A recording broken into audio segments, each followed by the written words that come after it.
Welcome to arrest academy. Sick the pick with us. நம்ம Tamil eligibility டெஸ்ட்டை சீரியஸாக பார்த்துட்டு இருக்கோம். அதில் 8 வீடியோ முடிச்சாச்சு. இது 9th வீடியோ. சரிங்களா? இதில் 50 கொஸ்டின்ஸ் வந்து நம்ம ஃபுல்லாக ஆப்ஷனோட எக்ஸ்பிளனேஷன் பார்த்துடலாம்.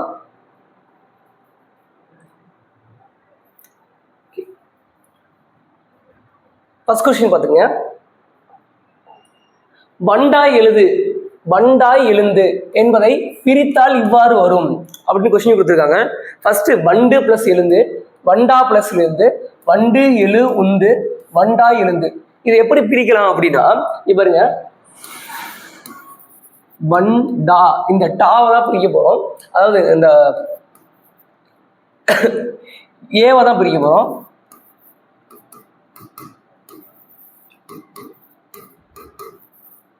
இ பிளஸ் ஏன்னு பிரிப்போமா? இதை எப்படிதான் பிரிப்போமா? இப்போ இந்த இ என்ன பண்ணும் அப்படின்னா, இந்த நிலைமொழியோட சேர்ந்து நிலைமொழியை ஒரு முழு பொருள் தரக்கூடிய சொல்லா மாற்ற போகுது. அப்போ வண்டாய், இந்த ஏ இதோட சேர்ந்து எழுந்து, அப்போ வருமொழி வந்து ஒரு முழு பொருள் தரக்கூடிய சொல்லா மாறப்போகுது. அப்போ வண்டாய் எழுந்து இப்படி வரும்போது தான் வந்து பிரித்ததுக்கு சரியான முறைப்படி அமைஞ்சிருக்கு. அப்போ வந்து ஆப்ஷன் பி தான் ஆன்சர். அடுத்து இது ரொம்ப ரிப்பீட்டடான கொஸ்டின். இந்த கொஸ்டின் இல்லாத பேப்பரை நான் பார்த்தது கிடையாது. எப்பப்ப இந்த கொஸ்டின் வந்து அடிக்கடி யூஸ் பண்ணிட்டே இருக்காங்க. கண்டெடுக்கப்பட்டுள்ளன பிரித்து எழுதுக. கண்டு பிளஸ் எடுக்கப்பட்டு பிளஸ் உள்ளன, கண்டெடுக்கப்பட்டு உள்ளன. சரிங்களா? அடுத்து 3வது பிரித்து எழுதுதான் கொடுத்துருக்காங்க.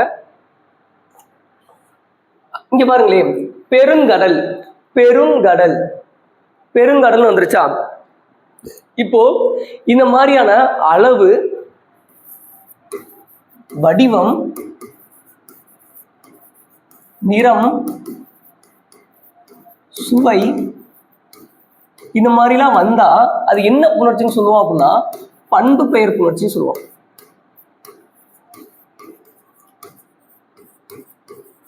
பண்பு பெயர் புணர்ச்சின்னு சொல்லுவோமா? அப்போ இந்த பண்பு பெயர் புணர்ச்சியில என்ன விகுதி வரும் அப்படின்னா, விகுதி என்ன வரும் அப்படின்னா மை விகுதி வரும். மை விகுதி பெற்று வரும். சரிங்களா? அப்போ பெருங்கடல்ங்கிறது வந்து என்னவா மாறும்? பெருமை பிளஸ் கடல்னு மாறும். அதுக்காக தான் அந்த எக்ஸ்பிளனேஷன் கொடுத்தேன், பார்த்துங்க. அடுத்து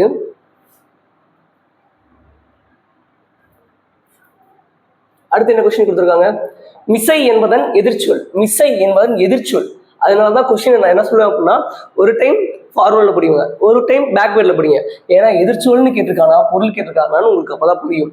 மிசைனா என்ன அர்த்தம் அப்படின்னா, மிசைனா மேலே, மிசைனா மேலே. சரியா? அதுக்கப்புறம் வந்து அதோட எதிர்ச்சொல் அப்படின்னா கீழே. அடுத்து 5வது கொஸ்டின் பாருங்க. இதுவும் நம்ம பழக்கப்பட்ட கொஸ்டின் தான், புக் பேக்லயே இருக்கு. பொருந்தா இணையை கண்டறிக. உயிர் முன் உயிர், இது உயிர் முன் உயிர் தான் இருக்கா? பார்க்கலாமா? மணி அடி, மணி பிளஸ் அடி. ஓகே, இந்த நீயை பிரிங்க, இன்னு பிளஸ் இ, அப்போ உயிர் இருக்கு. ஓகேங்களா? இந்த பக்கம் என்ன இருக்கு? உயிர் முன் உயிர், உயிர் முன் உயிர், உயிர் முன் உயிர் கரெக்டா தான் இருக்கு.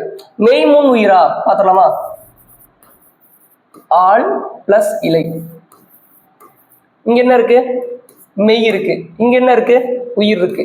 அப்ப மெய் முன் உயிர் கரெக்ட் தான். பனி காற்று, பனி பிளஸ் காற்று. நீ பிரிக்கும் போது என்ன இருக்கும்? இன்னு பிளஸ் ஈன்னு இருக்குமா? அப்போ உயிர் முன் இங்க என்ன இருக்கு? இக்கு பிளஸ் ஆ, ஆ. அப்ப இங்க என்ன இருக்கு? மெய். உயிர் முன் மெய். இங்க உயிர் இருக்கு, இங்க மெய் இருக்கு. அப்ப உயிர் முன் மெய். அப்ப இதுவும் கரெக்டா தான் இருக்கு.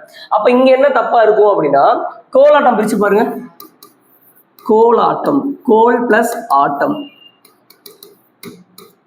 அப்போ இங்க என்ன இருக்கு? மெய்முன்,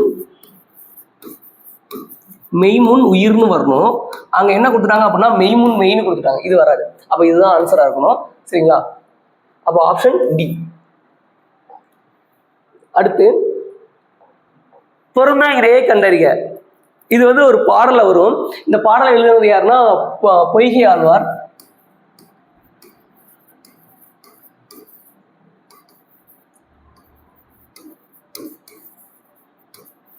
அதாவது பொய்கை ஆழ்வார், பூதத்தாழ்வார்னு 2 பேரோட பாடலை கொடுத்துருப்பாங்க. புதுமை விளக்குன்னு நினைக்கிறேன் அதோட தலைப்பு. புதுமை விளக்குங்கிற தலைப்புல வந்து இந்த பாடல் இடம்பெற்றிருக்கும். சரிங்களா? வையம் தகலியா வார்க்கடலே நெய்யாக வெய்ய கதிரோன் விளக்காக அப்படின்னு சொல்லி அந்த பாடல் ஆரம்பிக்கும். அதுக்கு அடுத்த லைன் என்ன வரும் அப்படின்னா, சுடரலியான் அடிக்கே சூட்டினேன் சொல்மாலை அப்படின்னு சொல்லி அவர் முடிப்பாரு. சரிங்களா? இப்ப என்ன கான்செப்ட் அப்படின்னா, தகலிங்கிறது வந்து அகல் விளக்கு. அதாவது இந்த பூமி, இந்த சூரியன், இதெல்லாமே எனக்கு எப்படி தெரியுது அப்படின்னா, பூமி வந்து ஒரு விளக்காகவும், அதுல இருக்கிற கடல் வந்து எனக்கு ஒரு நெய்யாகவும், இந்த சூரியன் வந்து அந்த கடல்ல இருந்து மேலே ஏறுறது வந்து எனக்கு ஒரு விளக்காகவும் தெரியுது. இப்படி வந்து நான் வந்து இதெல்லாம் வந்து நான் பார்த்துட்டு இருக்கேன். அதே மாதிரி நான் வந்து திருமால் கிட்ட, அதாவது இங்க என்ன சொல்லியிருப்பாங்க அப்படின்னா, சுடராளியான்னு சொல்லியிருக்காங்களே, இந்த சுடராளியான்ங்கிறது ஒளிவிடும் சக்கரத்தையுடைய திருமால். அந்த ஒளிவிடும் சக்கரத்தையுடைய திருமால்கிட்ட நான் வந்து வேண்டிக்கிறது என்ன அப்படின்னா, நான் வந்து வீடு பேர அடையணும் அப்படின்னு சொல்லி யார் சொல்லியிருப்பார் அப்படின்னா, பொய்கையால் தான் சொல்லியிருப்பாரு. சரிங்களா? வையம் தகலியா அப்படின்னா யாரு? வையம் தகலியான்னு பாடல் ஆரம்பிச்சிச்சு அப்படின்னா, வையம் தகலியான்னு பாடல் ஆரம்பிச்சுன்னா அது பொய்கையாழ்வார். அதுவே அன்பே தகலியான்னு ஆரம்பிச்சுன்னா அது பூதத்தாழ்வார். அவ்வளவுதான். இப்படிதான் நான் யோசிச்சுக்கிட்டேன். அன்பே தகலியானா அது பூதத்தாழ்வார்.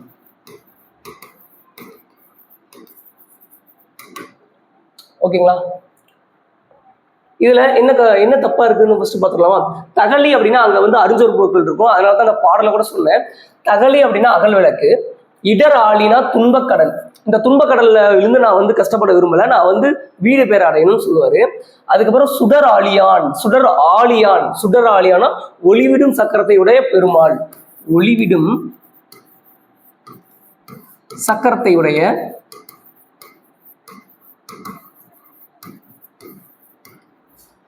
பெருமாள். ஆழ்வார்கள்னா வந்து யாரை போடுவாங்க தெரியும்? பெருமாளை பத்தி போடுவாங்க. 12 ஆழ்வார்கள், 63 நாயன்மார்கள் சிவபெருமானை பத்தி போடுவாங்க. வெய்ய கதிரோன் விளக்காக அப்படின்னு வரும். வெப்ப கதிர் வீசும் சூரியன். இப்போ வந்து இந்த பாடல் பார்த்தீங்கன்னா வச்சுக்கோங்களேன், அழகான ஒரு விஷயத்த வந்து உருவகப்படுத்தி சொல்லியிருக்கோம். இதெல்லாமே வந்து உருவகப்படுத்துறதுல வந்துடும். சரிங்களா? அடுத்த கொஸ்டின் பார்க்கலாம். இதோட ஆன்சர் ஆப்ஷன் சி தான், சிவபெருமான் வர்றது. அதுக்கு பதிலாக ஒளிவிடும் சக்கரத்தையுடைய பெருமாள்னு வரும். பொருந்தா சொல்லை கண்டறிக. செங்காந்தல். செங்காந்தல் செம்மையாகிய காந்தல். செம்மை ஆகிய காந்தல். அதாவது செங்காந்தல் மலரை பார்த்தீங்கன்னா வச்சுக்கோங்களேன், அப்படியே வந்து செந்நிறத்துல வந்து பூத்து குலுங்கும். சரிங்களா? அதான் செங்காந்தல் மலர் சொல்லுவாங்க. அப்போ செம்மையாகிய காந்தல்னு வரும். அப்ப செம்மைங்கிறது எதை குறிக்குது? நிறத்தை குறிக்குது. நிறத்தை குறிச்சா அது என்ன பெயர் புணர்ச்சின்னு சொல்லுவாங்க? பண்பு பெயர் புணர்ச்சின்னு தானே சொல்லுவாங்க. அப்ப இங்க பண்பு தொகைன்னு வரும்ல, ஏன் உண்மை தொகைன்னு வந்திருக்கு? அப்படி தப்பு. அவ்வளவுதான். எடுத்தோன்னா நம்ம வந்து பார்த்துடலாம். வீசு தென்றல், வீசிய தென்றல், வீசுகின்ற தென்றல், வீசும் தென்றல். முக்காலத்துக்கும் பொருந்தக்கூடியதா இருந்துச்சு அப்படின்னா அது என்ன தொகையா இருக்கும்? கண்டிப்பா வினைத்தொகையா இருக்கும். முக்காலத்துக்கும் கொடுக்கக்கூடிய ஒரு தொகை வந்து வினைத்தொகை. மலர் கை, மலர் போன்ற கை, மலர் போன்ற கை.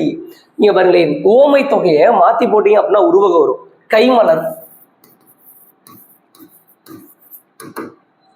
கை மலர்ங்கிறது உருவகம். அவ்வளவுதான் டிஃபரன்ஸ். ஓமைனா என்ன, உருவகம்னா என்ன ஈஸியா கண்டுபிடிச்சலாம். மலர் போன்ற கைனா ஓமை தொகை. உன் கை வந்து மலர் போல இருக்கு அப்படின்னு சொல்றாங்களா, அப்ப மலர் போல கை. அதே வந்து கை மலர்னு ஒண்ணு இல்ல, அது உருவகம். உருவகம். அவ்வளவுதான். ஓமை தொடர மாத்தி போட்டா உருவகம் வரும். சாரை பாம்பு, இருபெயரட்டு பண்பு தொகை. இது என்ன இருபெயரட்டு பண்பை? சாரைனாலும் பாம்பதான் குறிக்க போகுது, பாம்புனாலும் பாம்பதான் குறிக்க போகுது. அப்ப இதுக்கு பேர் என்ன அப்படின்னா இருபெயரட்டு பண்பு தொகை. அடுத்து பொருந்தா சொல்லை கண்டறிக. வடக்கில் இன்று வீசினால் வாடை, தெற்கில் இன்று வீசினால் தென்றல், மேற்கில் இன்று வீசினால் கோடை, கிழக்கில் இன்று வீசினால் கொண்டல். இதுக்கு எக்ஸ்பிளனேஷன் கூட என்னால கொடுக்க முடியும். டக்குன்னு என்ன சொல்றேன், வாடை காற்று. வாடை காற்றுனா ஊதை காற்றுன்னு சொல்லுவாங்க. வாதை காற்று அப்படின்னா ஊதை காற்றுன்னு சொல்லுவாங்க.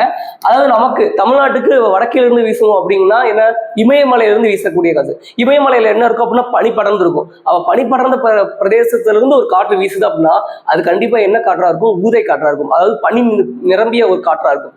அதே வந்து மேற்கிலிருந்து வீசும்போது, நமக்கு மேற்குல என்ன இருக்கு அப்படின்னா அரபிக்கடல். அரபிக்கடல் தாண்டோன்னா வந்து மேற்கு தொடர்ச்சி மலை. மேற்கு தொடர்ச்சி மலையை தாண்டி ஒரு காற்று வரும்போது நீர்மேகங்களை சுமந்துட்டு தான் வரும். ஆனா அது வந்து என்ன ஆயிரும் அப்படின்னா அங்கேயே மழையை பொழிஞ்சு வெறும் வெற்று காட்டா இங்கிட்டு வரும்போது வெறும் அனல் காற்று மட்டும் தான் வீசும். அப்போ வந்து இது என்ன காற்றுனா கோடை காற்றுன்னு சொல்லலாம். இப்படி நான் வச்சுக்கோங்க. அதுக்கப்புறம் வந்து தெற்கு. தெற்கிலிருந்து வீசும்போது கன்னியாகுமரியிலிருந்து வீசும். அப்போ கன்னியாகுமரியிலிருந்து கடல் காற்று நமக்கு வந்து அதிகமாக வீசும்போது அது நிறைய மரம் செடி கொடிகள் நிறைந்த காடுகளை தாண்டி வரும். அப்போ காடுகளை தாண்டி வரும்போது வந்து அதோட வேகம் குறையும். வேகம் குறைஞ்சிச்சு அப்படின்னா நமக்கு வரக்கூடிய காற்று தென்றலா இருக்கும். அப்போ தென்றல். கிழக்குனா கடல்ல இருந்து வீசக்கூடிய காற்று, அதாவது வங்காள விரிகுடால இருந்து வீசக்கூடிய காற்று. வங்காள விரிகுடால இருந்து வீசக்கூடிய காற்றுல என்ன சொல்லுவாங்க அப்படின்னா கொண்டல்னு சொல்லுவாங்க.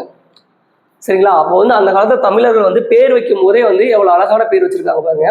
அதுக்கான விளக்கமும் இதுதான். மரபு பிழைகளை நீக்குக. இல்லத்தின் அருகே புதிதாக கூரை போட்டனர் வராது, கூரை போட்டனர் வராது, கூரை வெய்ந்தனர்னு வரும். சரிங்களா? இங்க வந்து கூடை முடைந்தனர், இதெல்லாம் எழுதி வச்சுக்கோங்க. கூடை முடைந்தனர். சரிங்களா? அதுக்கப்புறம் வந்து இங்க வந்து என்னத்தை பின்னுவாங்க? கூடை பின்னுறதுக்கு வரும், ஆனா கூடை முடைந்தார் தான் கரெக்டா வரும். இங்க வந்து கட்டிலுக்கு வந்து இது பின்னுவாங்களா, அந்த பின்னினார்னு கூட வரலாம், வேற ஏதாச்சும் பின்னுறதுக்கு வரலாம், எனக்கு டக்குன்னு ஞாபகம் வரல. அதுக்கப்புறம் வந்து வெய்ந்தனார் சொல்லியாச்சு, முடைந்தனார் சொல்லியாச்சு. ஓகே, இது செய்தர் வந்து நிறைய விஷயத்துக்கு வரும். வலுவ சொற்களை நீக்கி எழுதுக. என் தோட்டத்தில், என் தோட்டத்தில்ங்கிறதே அந்த என் தப்பா இருக்கு. என் தோட்டத்தில் மலர்கள் மனம் வீசின, அப்போ ரெண்டுமே தப்பா இருக்கு. அதாவது இது வந்து மயங்கொலின்னு சொல்லிக்கலாம். சொல்ல போனா மயங்கொலிகள் மொத்தம் எத்தனை? மயங்கொலிகள் மொத்தம் 8 இருக்கும் மயங்கொலிகள். அந்த மயங்கொலிகள்ல இந்த ந இங்க மாறி இருக்கு, அவ்வளவுதான் டிஃபரன்ஸ். இந்த நாவும் மாறி இருக்கு. என் வீட்டு தோட்டத்தில் மலர்கள் மனம் வீசின, இந்த நா எங்க வரும், இந்த நா எங்க வரும்னு பார்த்தா வேலை முடிஞ்சு. அப்ப ஆன்சர் பி தான் ஆன்சர். மரபு பிழையற்ற தொடரை காண்க. கோழி கத்த நரி அலறியது, கோழி கூவ நரி உருமியது, கோழி கொக்கரிக்க நரி ஊளையிட்டது, கோழி உரும நரி கிளிறியது. இப்ப இதுல எல்லாம் வந்து இருக்கிற எல்லாத்தையுமே டீகோட் பண்ணிடலாம். கோழி கோழி கோழின்னு திருப்பி திருப்பி சொல்றாங்க. கோழி என்னதான் பண்ணும்? கோழி கொக்கரிக்கும், கோழி கொக்கரிக்கும். சேவல் தான் என்ன பண்ணும்? சேவல் தான் கூவும், சேவல் கூவும். சரி, அடுத்து என்ன இருக்கு? நரி, நரி ஊளையிடும், நரி ஊளையிடும். ஓகே, வேற என்ன இருக்கு? உருமும். என்ன உருமும்? உருமியதுன்னு போட்டிருக்காங்க. என்ன உருமும்? புலி உருமும். அடுத்து வேற என்ன இருக்கு? அலரும். எது அலரும்? ஆந்தை அலரும், ஆந்தை அலரும், ஆந்தை அலரும். ஓகே, அப்புறம் வேற என்ன இருக்கு? பிளிரியது. பிளிரியதுன்னா எது? பிளிரியது, யானை பிளிரியது. முன்னாடியே சொல்லிட்டேன், யானைனா யானை கூடம்னு சொல்லுவோம். யானைக்கு வந்து இன்னொரு பேர் இருக்கு, கலபம்னு சொல்லி இன்னொரு பேர் இருக்கும். கரினாலும் யானை தான்.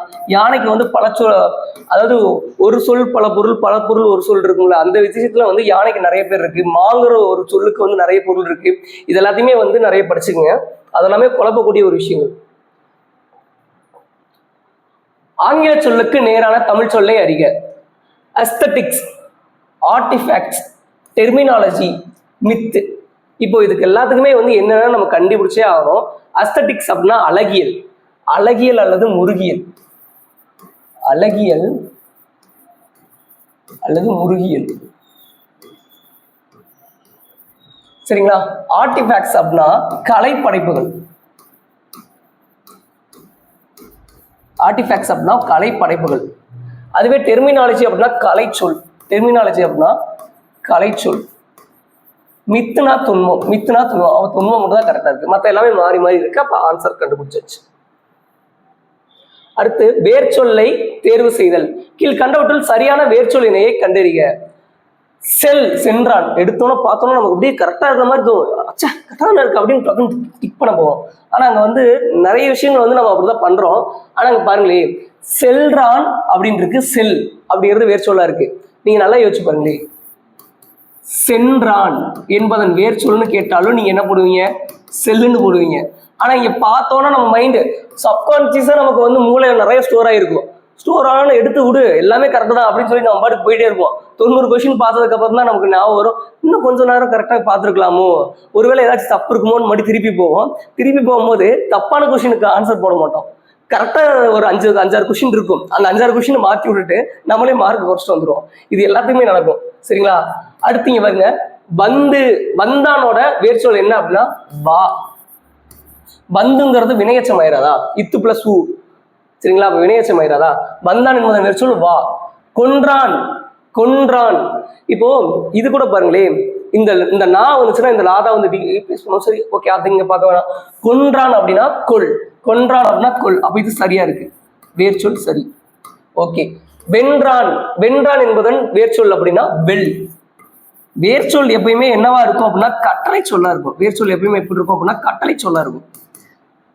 செல், கொள் அப்படிதான் வரும். பா கட்டளை சொல்லா இருந்துச்சுன்னா அது வேர்ச்சொல். கட்டளை சொல்ல மாற்ற முடியல அப்படின்னா வேர்ச்சொல் நீங்க தப்பு பண்றீங்கன்னு அர்த்தம். மகிழ்ந்தனன் இச்சொல்லின் வேர்ச்சொல்லை கண்டறிக. மகிழ்ந்தனன் அப்படிங்கிறத வேர்ச்சொல் மகிழ். மகிழ்ங்கிறது கட்டளை சொல் மாதிரி இருக்கா? சரி, இதெல்லாம் என்னது? சி, சீங்கள முடிஞ்சிருச்சு. சி, கை, பூ, கூ இதெல்லாம் வந்துச்சுனால என்ன பெயர்னு சொல்லிட்டேன்? தொழில் பெயர்னு சொல்லிட்டேன். இது தொழில் பெயர்னு எழுதி வச்சுக்கோங்க. சரிங்களா? மகிழ்ந்தான் ஆண்பால் வினைமுற்று. மகிழ்ந்தான் வந்து ஆண்பால் வினைமுற்றல வருது. எழுதுறதுல எழுதிக்கங்க. சரிங்களா? வேர்ச்சொல்லின் வினைமுற்றை காண்க. இங்க வேர்ச்சொல் கொடுத்துட்டாங்க. உறங்கு, உறங்குங்கிறது கட்டளை சொல்லா இருக்கா? நல்லா பாருங்களேன், கான்செப்ட் ஒண்ணுதான், எல்லாமே கான்செப்ட் ஒண்ணுதான். ஆனா பிராக்டிஸும் நம்ம கிட்ட அவேர்னஸும் இல்லை அப்படின்னா நம்ம ஈஸியா தப்பு பண்றோம். அதுதான் இந்த குரூப் 4ல இருக்கிற ஒரு விஷயம். சரிங்களா? இப்போ உறங்கினான் இது வந்து வேர்ச்சொல்லின் வினை முற்றுதான் கேட்டிருக்காங்க. இப்போ இது கரெக்டா ஆயிடுச்சு. ஆனா இதுக்கு பின்னாடி இருக்கிறதெல்லாம் ஏன் தப்பாச்சுன்னு ஃபர்ஸ்ட் யோசிக்கலாம்.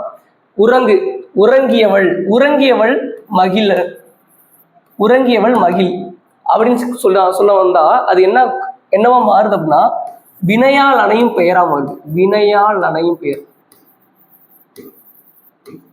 வினையால் அணையும் பெயர். உறங்கியவள் மகிழ் அப்படின்னு சொன்னா வினையால் அணையும் பெயர் மாறும். உறங்கிய, உறங்கிய அப்படின்னு வரும்போது ஆள் வருதா? அப்ப இ பிளஸ் ஆள் வருதா? அப்ப இது வந்து பெயரச்சம். அவன் கேட்டிருக்கிறது வினை முற்றுதான் கேட்டிருக்கான். அப்போ இங்க வந்து உறங்கினால் இருக்கனா, அப்படியே மாத்தி போடுங்களேன். மகிழ் உறங்கினாள், மகிழ் உறங்கினாள் அப்படின்னா வந்து வினை முற்று முடிஞ்சிச்சு. அந்த வினை முடிஞ்சிருச்சு, அப்போ முற்று ஆயிருச்சு. அப்போ வந்து இதுதான் சரியான விடை. அப்போ எதெல்லாம் வராதோ அதை ஃபர்ஸ்ட் டீகோட் பண்ணுங்க. இதெல்லாம் வராதா அப்படிங்கிறது நமக்கு கன்ஃபார்ம் தெரியணும், இல்லைன்னா அங்க ஆசோலேஷன் ஆகும். அடுத்து படித்து வந்தான் என்பதன் எச்சம். படித்து வந்தான் என்பதன் படித்து வந்தான் என்பது எவ்வகை எச்சம் கேட்டிருக்காங்களா? படித்து வந்தான், படித்து இத்து பிளஸ் ஊங்கிறது என்னது? வினையச்சம். அப்ப வினையச்சம் எடுத்தோன்னு போட்டுடலாம். சரிங்களா? இதுல வந்து குறிப்பு பெயரச்சம், தெரிநிலை பெயரச்சம்லாம் ஆல்ரெடி ஒரு வீடியோல சொல்லிட்டேன், அதுல போய் பாத்துக்கங்க. பெயரச்சம்னா ஆ விகுதி பெற்று வரும் லாஸ்ட்ல. ஓகேவா?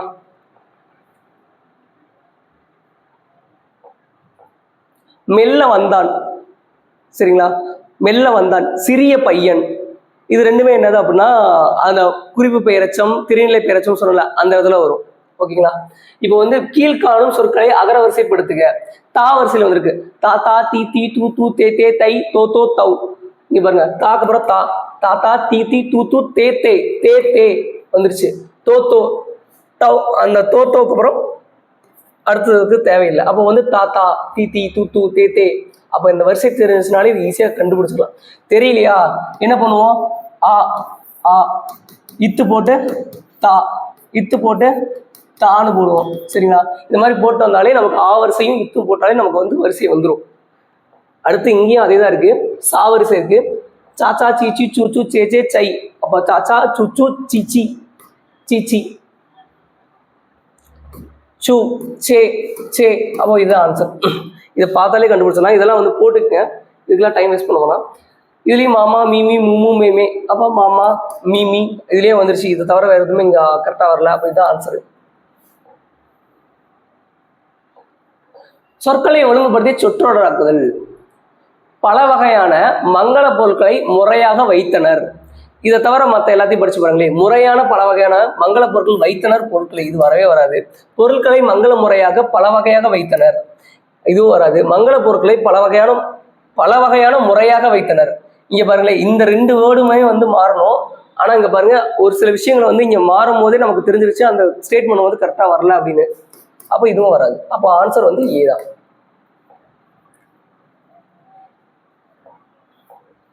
விடைக்கேற்ற வினாவை தேர்ந்தெடு. மணிமேகலை சிறைச்சாலைக்கு சென்று உணவிட்டாள். மணிமேகலை வந்து சிறைச்சாலைக்கு சென்று உணவிட்டாள். மணிமேகலைக்கு ஒரு அச்சய பத்திரம் கிடைச்சிருக்கும். அந்த அச்சய பத்திரத்தை கொண்டு போயிட்டு என்ன பண்ணுவாங்க அப்படின்னா சிறைச்சாலையில் இருக்கிறவங்க எல்லாத்துக்கும் வந்து உணவளிப்பாங்க. இது வந்து ஒரு கதையா தமிழ் புக்ல படிச்சிருப்பீங்க. இதை வந்து எப்படின்னா கொஸ்டினா எப்படி மாத்தலாம் அப்படின்னு சொல்லி கேட்டா, மணிமேகலை எங்க சென்று உணவிட்டாள்? சிறைச்சாலைக்கு சென்று உணவிட்டாள். அதாவது சிறைக்கூடம் அறக்கூடமாக மாற வேண்டும் என்பது யாரோட கூற்று அப்படின்னா மணிமேகலை தான் வந்து அப்படி சொல்லியிருப்பாங்க. எவ்வகை வாக்கியம் என கண்டெழுதுக. தன்வினை தொடர்னா அந்த செயலோட தன்மை வந்து அதோட பயன் வந்து அவங்களுக்கே போகணும். அப்ப தன்வினையா இருக்கும். அவனை திருந்த செய்தான். இன்னொருத்தனா யாரோ திருத்திருக்கான். அப்ப வந்து அது வந்து என்ன அப்படின்னா பிறவினை. சரிங்களா? அப்துல் நேற்று வருவித்தான். அப்போ அதுவும் என்னதான் பிறவினை தான். அப்துல் நேற்று வந்தான், அது வந்து தன்வினையில வரும். அவர்கள் நன்றாக படித்தனர். அவங்க படிச்சா அவங்களுக்கு தான் நல்லது. அப்போ வந்து அந்த தன்வினையில வந்து அப்போ ஈஸியா வந்து கொஞ்சம் டீகோட் பண்றது கொஞ்சம் லேட் ஆகும். ஆனா மற்ற விஷயத்தெல்லாம் தூக்கி விட்டீங்க அப்படின்னா அது தானா வந்து நின்றுவோம். கண்ணுக்கு முன்னாடி வந்து நிக்க ஆரம்பிச்சிடும். அதுவே இதுதானா வரும் அப்படின்னு. எவ்வகை வாக்கியம் என கண்டெழுதுக. செய்வினை தொடரை காண்க. செய்வினை தொடர்னா செய்வினை பிபி அப்படிங்கிற வந்து ஒரு இது வரும்ல, அந்த மாதிரி வந்துடும். இல்லைன்னா இங்க பாத்துக்கலாம் என்ன பண்றாங்கன்னு பாத்துக்கலாம். உரை கவிதாவால் படிக்கப்பட்டது. படுபட்டது, அதுக்கப்புறம் படுபட்டது, வேற என்ன இருக்கு, உன் பெரு, அதுக்கப்புறம் ஆயிற்று போயிற்று போனது. இதெல்லாமே வந்து என்ன தொடர்ல வரும் அப்படின்னா செயற்பாட்டு வினை தொடர்ல வரும். செயற்பாட்டு வினை தொடருக்கு என்னென்ன வரும் சொல்லிட்டேன். அதாவது படுபட்டது, அதுக்கப்புறம் வந்து படுபட்டது, பெரு, அதுக்கப்புறம் உன், அதுக்கப்புறம் வந்து ஆயிற்று போயிற்று ஆனது, இதெல்லாம் போனது, ஆயிற்று போயிற்று போனது, இதெல்லாமே வந்துச்சு அப்படின்னா என்ன வரும் அப்படின்னா செயற்பாட்டு வினை தொடர் வரும். இதெல்லாம் நான் தனியா எழுதியிருப்பேன், அதை கூட நோட் பண்ணிக்கங்க. பின்னாடி இருக்கிற வீடியோஸும் பார்த்துட்டு வந்துருங்க. அவனை திருந்த செய்தான்ங்கிறது என்ன வினை? பிறவினை. பணம் காணாமல் போனது, ஆயிற்று போயிற்று போனதுன்னு சொன்னா அப்போ போனதுங்கிறது என்னது? செயற்பாட்டு வினைத்தொடர். ஓகேங்களா?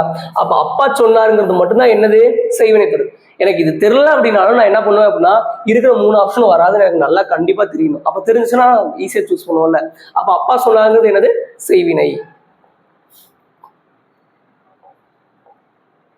உவமையால் விளக்கப்பெறும் பொருத்தமான பொருளை தேர்ந்தெழுதுதல்.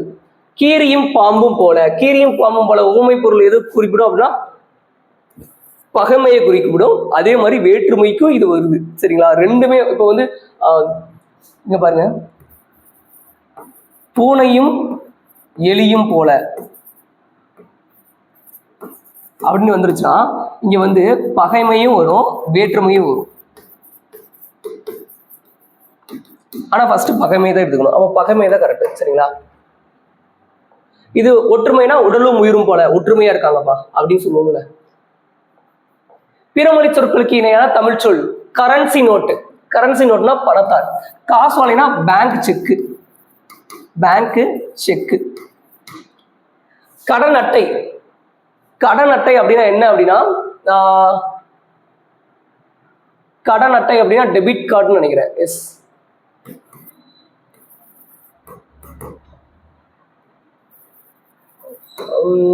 எனக்கு இது கொஞ்சம் டவுட்டா இருக்கு, பாத்துக்கங்க.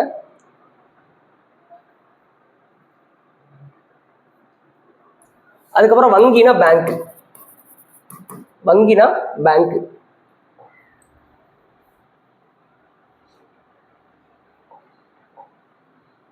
பிறமொழி சொற்கள் கலவாத தொடரை கண்டறிக. சென்னையில் இவ்வருடம் மழைப்பொழிவு அதிகம். சென்னையில் இவ்வருடம், வருடங்கிறது கிடையாது, இங்க ஆண்டுன்னு வரணும். வருடங்கிறது கிடையாது, இங்க ஆண்டுங்கிறது வரணும். சரிங்களா? அதுக்கப்புறம் வந்து லக்ஷ்மி, இது வந்து வடமொழி, இது வந்து லக்குமின்னு வரும். லக்குமி. அடுத்து வந்து மணிக்கும் மனம் உள்ளவனே மனிதன். இங்க மனம்ங்கிறது வந்து இந்த மனம் வந்துருக்கணும். சரி, மணிக்கும்ங்கிறது வந்து என்ன அப்படின்னா அது உருது சொல்லுன்னு சொல்லுவாங்கல்ல. அப்ப இங்க பொறுத்து கொள்ளும் அப்படின்னு வந்துடும். பொறுத்து கொள்ளும்.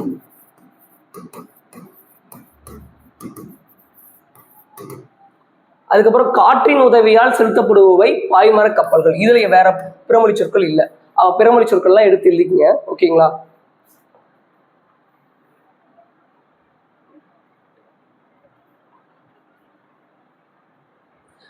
இது வந்து 2 விஷயம் வரும். இதை நான் வந்து ஒன்று கடன் அட்டை அப்படின்னா கிரெடிட் கார்டுன்னு வரும்னு நினைக்கிறேன். கிரெடிட் கார்டுன்னு வரும்னு நினைக்கிறேன்.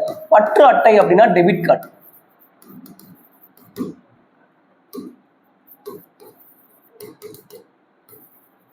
இதை கமெண்ட்ல சொல்லிடுங்க. சரிங்களா? கரெக்டா இருக்கா அப்படின்னு.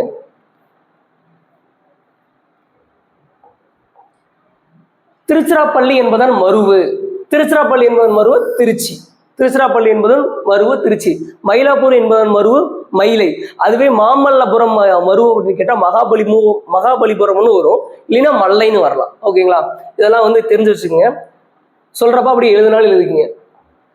ஊர் பெயரின் மருவை எழுதுக. திருநெல்வேலி. திருநெல்வேலியில் நெல்லை மாவட்டம் சொல்லுவோம்.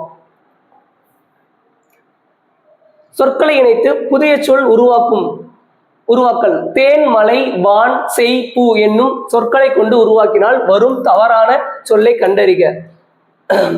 வான் மலை இருக்கு, பூ மலை இருக்கு, அந்த மாதிரி வேர்டு யூஸ் பண்ணுவோம். தேன் மலை இருக்கு, வான் செய்ங்கிற ஒரு வேர்டை யூஸ் பண்ண மாட்டோம். அப்ப அதுதான் வராது. அடுத்து வழிபாட்டு கூடத்தில் மாணவர்கள் டேஸில் நின்றனர். எழுதுகோளுடன் நின்றனர், புத்தகத்துடன் நின்றனர், அந்த மாதிரி ஏதாச்சும் ஒன்று வந்துருக்கணும். அந்த மாதிரி வரல. சீருடையுடன். அப்போ உடன்கிறது வந்து அங்க தேவைப்படுது. அது ஒரு இணைப்பு சொல் மாதிரி அங்க தேவைப்படுது. அவ இங்க பார்க்கும் போதே நமக்கு தெரிஞ்சிடல. அப்போ சீருடையுடன். அப்படிதான் ஆன்சர். அடுத்து பொருத்தமான காலத்தை தேர்ந்தெடுத்து எழுதுக. மலர் வீட்டுக்கு செல்வாள். மலர் வீட்டுக்கு செல்வாள். செல்வாள் அப்படிங்கிறது எதிர்காலம். கண்ணன் வந்தான். கண்ணன் வந்தான் அப்படிங்கிறது வந்து என்னது? நிகழ்காலம். அதே வந்து கண்ணன் வருவான் எதிர்காலம். எல்லாம் அதுக்குள்ளேயே மாத்துறாங்க பாருங்களே. மலர் வீட்டுக்கு சென்றாள். மலர் வீட்டுக்கு சென்றாள் அப்படிங்கிறது வந்து என்னது? இறந்த காலம். அப்ப இதுதான் கரெக்ட்.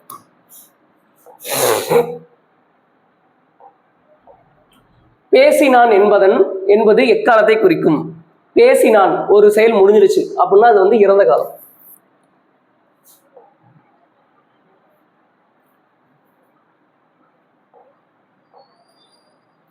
திருக்குறள் கருத்தின் அடிப்படையில் அடைப்புக்குள் உள்ள சொல்லை தகுந்த இடத்தில் சேர்க்க. கடலின்றி அமையாத உலகுன்னு வராது, பகையின்றி அமையாத உலகுன்னு வராது, மழையின்றி அமையாத உலகுன்னு வராது, நீரின்றி அமையாது உலகு. நீரின்றி அமையாது உலகுன்னு வரும். ஓகே. அடுத்து அடைப்புக்குள் உள்ள பூவின் நிலை குறித்த சொல்லை தகுந்த வாக்கியத்துடன் பொறுத்துக. இங்க வந்து என்னென்ன கொடுத்துருக்காங்க பாருங்க. செம்மல் பூவின் தோற்ற நிலையா, பூ விரிய தொடங்கும் நிலையா, பூ வாடின நிலையா, பூவின் மலர்ந்த நிலையான்னு கேட்டிருக்காங்க. இப்ப இது எல்லாமே என்னன்னு பார்த்தலாமா? பூவின் தோற்ற நிலை என்ன? அரும்பு. பூ விரிய தொடங்கும் நிலை வந்து போது. பூ வாடின நிலை செம்மல். பூ மலர்ந்த நிலை மலர் அல்லது அலர். ஓகேங்களா? பூவோட தோற்ற நிலைகள் மொத்தம் 7. அதுல இந்த 4க்குமே வந்து தமிழ் புக்ல தமிழ் சொல்வளங்கிற ஃபர்ஸ்ட் பாடத்துல வந்து உங்களுக்கு எக்ஸ்பிளனேஷன் கொடுத்துருப்பாங்க. அதுல இருந்து அந்த கொஸ்டின் கேட்டிருக்காங்க. செம்மல்னா என்ன? பீனா என்ன? பீனா மரச்செடி நின்று பூ கீழே விழுந்த நிலை. பூ கீழே விழுந்த நிலை. செம்மல் அப்படின்னா வாடிய நிலை. அவ்வளவுதான். சரிங்களா? அரும்பு, முட்டு, முகை, மலர், அலர், வி, செம்மல். ஞாபகம் வருதுங்களா? 7 நிலைகள். அரும்பு, முட்டு, முகை, மலர், அலர், வி, செம்மல். அப்ப 7 எழுதிக்கங்க. நான் சொன்னதையும் எழுதிக்கங்க. மாலை இருபொருள் தருக. மாலைனா பூ மாலையை குறிப்பிடும், மாலைனா மாலை பூட்டியை குறிப்பிடும். ஈஸி. இங்க வந்து எல்னா என்ன, அல்னா என்ன? எல்னா பகல், அல்னா இரவு. அள்ளில்லாயினும் விருந்து வரி நோவக்கும் அப்படின்னு சொல்லுவாங்கல்ல, அந்த பாடலை கூட வச்சு நீங்க வச்சுன்னா இரவுன்னு. அடுத்து இருபொருள் தருக. நூல், ஆடை தைக்க உதவும் நூல். மூதுரை நூல்.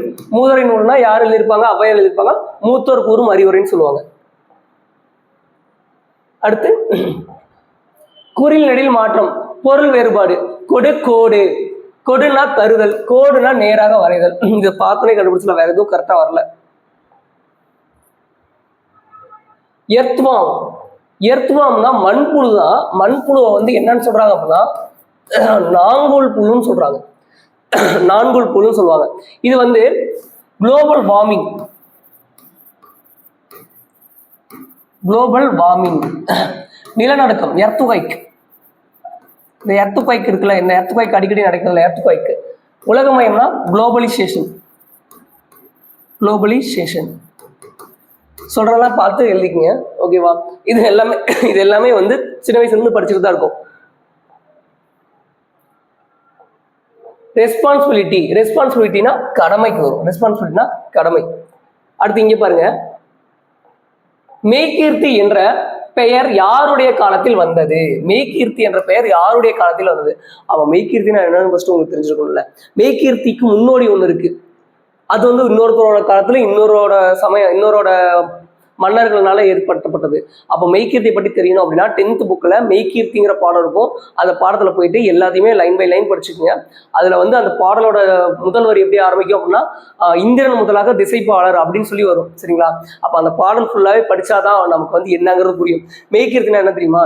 அதாவது ஒரு மன்னர், ஒரு நாட்டோட வளத்தை பத்தியும் ஒரு மன்னரோட சிறப்புகளை பத்தியும் அந்த நாடு வந்து இப்படிதான் இருந்துச்சுங்கிறத பெருமையா வெளிப்படுத்துற விதம் தான் மெய்கீர்த்தி. இந்த மெய்கீர்த்திக்கு முன்னோடியாக அமைந்தது என்ன அப்படின்னா 1810 கடைசி இறுதி பாடல்கள் வந்து மெய்கீர்த்திக்கு முன்னோடியா அமைஞ்சிருக்கும். 1810 யாரு அப்படின்னா சேர மன்னர்களால உருவாக்கப்படுது. சேரர்கள் தான் ஃபர்ஸ்டா கொடுத்துருப்பாங்க.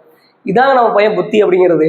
எப்பயுமே வந்து நமக்கு ஒரு விஷயம் தெரிஞ்சிச்சு அப்படின்னா அந்த விஷயத்த குழப்புற மாதிரியே ஒரு ஆப்ஷன் ரெடி பண்ற விதம் இருக்குல்ல, அந்த இடத்துல வந்து டிஎன்பிசி நிறைய கேம் ஆடுவாங்க. ஏன்னா ஃபர்ஸ்ட் எடுத்தோன்னே ஏன் சேரர் வைக்கிறா அப்படின்னா மெய்கீர்த்தி அப்படிங்கும்போது மெய்கீர்த்திக்கான முன்னோடி 1810 வந்து யாரு ஏற்றுறாங்க அப்படின்னா சேரர்கள் காலத்துல ஏற்றப்பட்டது அப்படின்னாலே நம்ம என்ன பண்ணிடுவோம் அப்படின்னா கரெக்டா அவங்க சூஸ் பண்ண போயிடும். ஆனா யாரு அப்படின்னா சோழர்கள்ல முதலாம் ராசராசன் காலத்துல இருந்தே மெய்கீர்த்தி எழுதியிருக்காங்க. முதலாம் ராஜராஜன். ஆனா அங்க இருக்கிற மெய்கீர்த்தி யாரோட இதுனா இரண்டாம் ராசராசனோடது. 10th புக்ல இருக்கிற இந்திரன் முதலாக திசைபாலர் வரையான அப்படின்னு சொல்லி ஆரம்பிக்கிற பாடல் வந்து யாருன்னா இரண்டாம் ராசராசன். இரண்டாம்லாம் போட முடியாது, இரண்டாம் ராசராசன் போட்டுறேன். இரண்டாம் ராசராசன் தமிழ்ல இருக்கனால இல்லைங்க. அதுக்கப்புறம் வந்து அடுத்த கொஸ்டின் பாருங்க. கம்பர் தாம் இயற்றிய நூலுக்கு தாமே இட்ட பெயர் என்ன அப்படின்னா ராமாவதாரம். வால்மீகி ராமாயணத்தை வந்து என்ன பண்ணுவார் அப்படின்னா அவந்திங்கிற ஒரு மொழியில் எழுதியிருப்பார். அதுக்கப்புறம் அது சமஸ்கிருத மொழிபெயர்க்கப்பட்டிருக்கும், ஹிந்தியில நிறைய மொழியில மொழிபெயர்க்கப்பட்டிருக்கும், சரிங்களா? அது வந்து தமிழ்ல மொழிபெயர்க்கப்பட்டது யாரால அப்படின்னா கம்பர்னால. கம்பர் வந்து அதற்கு ஏற்ற பெயர் ராமாவதாரம். கம்பர் தமிழ்ல மொழிபெயர்த்தனால நம்ம அதுக்கு என்ன பேர் வச்சோம் அப்படின்னா கம்பரே ராமாயணம் அப்படின்னு சொல்லுவோம். ஏன்னா இதுல வந்து நிறைய விஷயங்கள் வந்து நயமா சொல்லியிருப்பாரு, அதனால வந்து கம்பராமாயணம் சொல்லுவாங்க, ஓகேங்களா? இதுவே வந்து மகாபாரதத்தை எழுதுனது யாருன்னா வியாசர். கீழ்கண்டவற்றுள் அடுக்கு தொடரை கண்டறிக. இந்த கொஸ்டின் நல்லா பாருங்க. இது வந்து அடுக்கு தொடரா இரட்டை கிளவியாங்கிற டவுட் உங்களுக்கு எல்லாருக்குமே வரும். ஏன்னா இரட்டை கிளவினா என்னன்னு ஃபர்ஸ்ட் தெரிஞ்சுக்கங்க. இரட்டை கிளவி அப்படின்னா என்ன?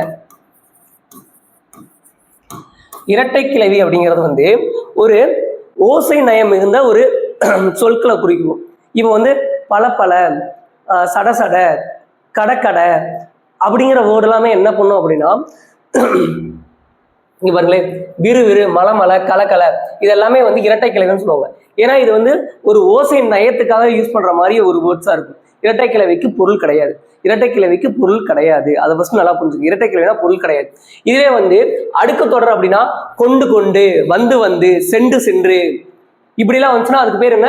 அடுக்கு தொடர்னு சொல்லுவாங்க. அடுக்கு தொடர். இங்க பாருங்களேன், பிடினா ஒருத்தர் பிடிக்கிறது, இல்லைன்னா வந்து ஏதாச்சும் பிடிக்க சொல்றது. அப்போ வந்து பிடிங்கிறதுக்கு அர்த்தம் இருக்கு. அப்போ வந்து இதுக்கு பேர் என்ன? அடுக்கு தொடர். மற்ற எல்லாம் இரட்டை கிளவி. இதை பார்த்தோன்னா கொஸ்டினை தப்பு பண்ற மாதிரியே இருக்கு. இதே மாதிரிதான் குரூப் 4 வரும். குரூப் 4 வந்து இந்த ஸ்டாண்டர்டுக்கு போயிடுவான். வருக்கை என்ற சொல்லின் பொருள் யாது? வருக்கைனா பலாப்பழம். வருக்கைனா என்ன? பலாப்பழம். இது வந்து இந்த வருக்கைங்கிற சொல்லி எங்க இருக்கும் அப்படின்னா ஸ்கூல் புக்ல வந்து ஏமாங்காத நாட்டு வளம்னு சொல்லிட்டு சீவக சிந்தாமணின்னு நினைக்கிறேன், அதுல வந்து கொடுத்துருப்பாங்க. ஏமாங்காத நாட்டு வளத்தை பத்தி குறிப்பிட்டிருப்பாங்க.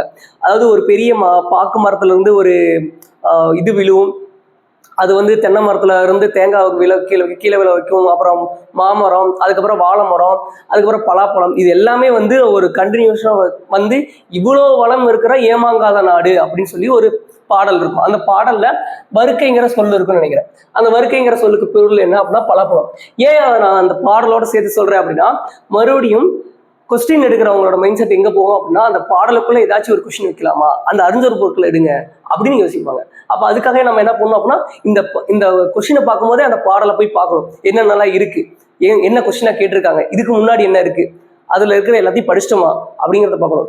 ஏன்னா நிறைய விஷயங்கள் படிச்சிருப்போம், ஆனா எங்க இருந்து எதை படிக்கணுங்கிறத சரியா தெரியாம எல்லா விஷயத்தையும் நான் கண்மூடித்தனமா படிக்கிறதுங்கிறது வந்து சரியான முறை கிடையாது.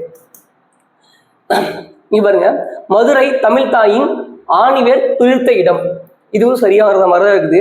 தமிழ் தாயின் ஆணிவேர் துளிர்த்த இடம் மதுரை, இதுவும் சரியான மாதிரிதான் இருக்குது. ஆணிவேர் துளிர்த்த தமிழ் தாயின் இடம் மதுரை, இது வராது.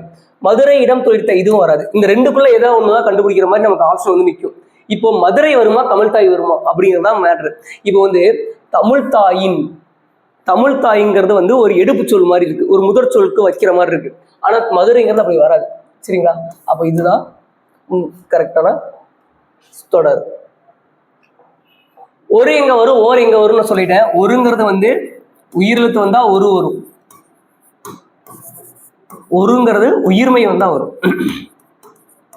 இது ரெண்டு தெரிஞ்சினாலே இந்த இதுல இருந்து ஒரு கொஸ்டின் எடுத்துலாம். இங்க ஓருங்கிறது ஓர் ஏரி, அப்போ ஏங்கிறது வந்து உயிர் எழுத்து, அப்ப சரிதான். அடுத்து பிழைக்கிறதுக்கு சரியான பதிலை தேர்ந்தெடு. ஒரு கடல், ஏன்னா இங்க வந்து என்ன இருக்கு, உயிர்மை இருக்கு. உயிர்மை வந்துச்சுனாலே அப்ப என்ன போடணும், ஒருங்கிறது தான் போடணும், ஓருங்கிறது போடக்கூடாது. இந்த 47வது கொஸ்டின் வந்து ஒரு 2013 கொஸ்டின்ல இருந்தே பார்த்துட்டு இருக்கேன். இந்த கொஸ்டின் இல்லாத பேப்பர் நான் கொஞ்சம் கம்மி தான். வலப்பக்க சுவரில் எழுதாவையா, வலப்பக்க சுவரில் எழுதாவே, வலப்பக்க சோற்றில் எழுதாவையா, இது நிறைய டைம் குழப்புது. இங்க பாருங்க, வலப்பக்க சுவரில், இந்த சுவரிலும் இந்த வழக்கு என்ன போடுறோம், வலது போடுறோமா இல்ல வல போடுறோமா அப்படிங்கிறத நல்லா பாத்துங்க. வலப்பக்க சுவரில் எழுதாதே, இதை மனப்பாடம் கூட பண்ணி வச்சுங்க, இதை திருப்பி கேட்டாலும் ஆச்சரியப்படுறது கிடையாது. அடுத்து இங்க ஒரு ஸ்டேட்மெண்ட் கொடுத்துருக்காங்க, இது எல்லாத்தையும் படிக்கணும். படிச்சுட்டு நீங்க வந்து கீழே வந்து ஆன்சர் பண்ணலாம். ஆனா நம்ம எத்தனையோ டைம் இதை படிச்சிருக்கோம். இதுல இருக்கிற இன்ச்சு பை இன்ச்சா எல்லா கொஸ்டினுக்கான ஆன்சரும் நமக்கு தெரியும். அதை டைரக்டாவே நம்ம போய் பார்க்க முடியும், ஏன்னா ஸ்கூல் புக்ல தானே கேட்குறாங்க. ராமநாதபுரத்தை ஆண்ட மன்னர் யார்? ராமநாதபுரத்தை ஆண்ட மன்னன் யாரு? செல்லமுத்து. சரிங்களா? செல்லமுத்துங்கிறது யாரோட அப்பா அப்படின்னா வேலுநாச்சியரோட அப்பா. முத்துவடுகநாதங்கிறது யாரு? வேலுநாச்சியரோட கணவர். மருதுபாண்டியர்கள் அதாவது முத்துவடுகநாதருக்கும் வேலுநாச்சியாருக்கும் வந்து அமைச்சராக இருந்தது யாருன்னா மருதுபாண்டியர்கள், தளபதிகளாக இருந்திருப்பாங்க. முத்துவடுகநாதர் எப்பகுதி ஆட்சி செய்தார்?